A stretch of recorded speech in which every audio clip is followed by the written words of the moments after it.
One of the words gets thrown around about getting on that short list and doing work in advance is building trust. Forrester came out at the end of last year and said their big prediction this year was that trust is the currency to get in and close deals and retain clients. On top of that, they literally said to C-suite executives, the number one thing that you need to do, you have demand gen programs, brand building programs. We have programs to develop all kinds of things in our go-to-market strategy. Where is your trust development program? And they actually recommended for CMOs that it's the number one thing that they should do. Where does trust play into all of this in your mind? You brought it up in the last question as well. And again, I think about just the thousands of B2B buyers that we've worked with on behalf of our customers over time. I do think that trust, that impact will be delivered is really critical. And again, I think that it's simple. Understand what success, understand what impact looks like for that customer, and make sure that you are deeply focused on showing them what that looks like in their scenario, though, showing them what that looks like for other customers that you've worked with. I think at first, trust is built by understanding what success looks like and then making sure there's a plan to deliver that in SaaS or recurring revenue. That's not just one time, but that's every day, every month, every year. It's over a very long period of time. And I think that trust is still a really important ingredient, but it's linked.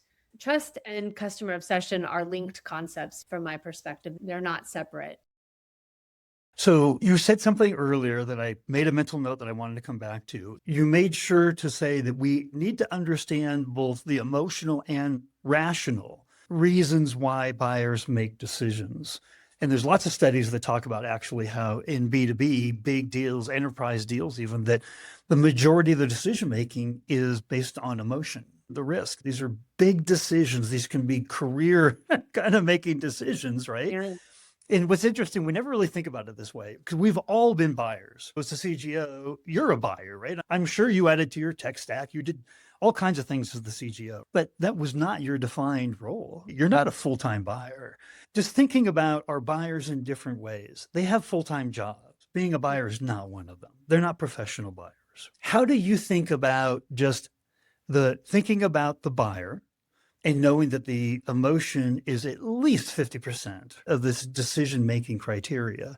What do we do differently knowing that? I think that in an enterprise sales environment, which tends to be a lot of where I've spent more time than not, it's not just an individual buyer, it's many. You've got multiple people in a sale. And so I think that's really where I see some of the best sellers shine, is that they're able to really map out and get underneath what those emotional and rational impacts are for our champion, for the economic decision maker.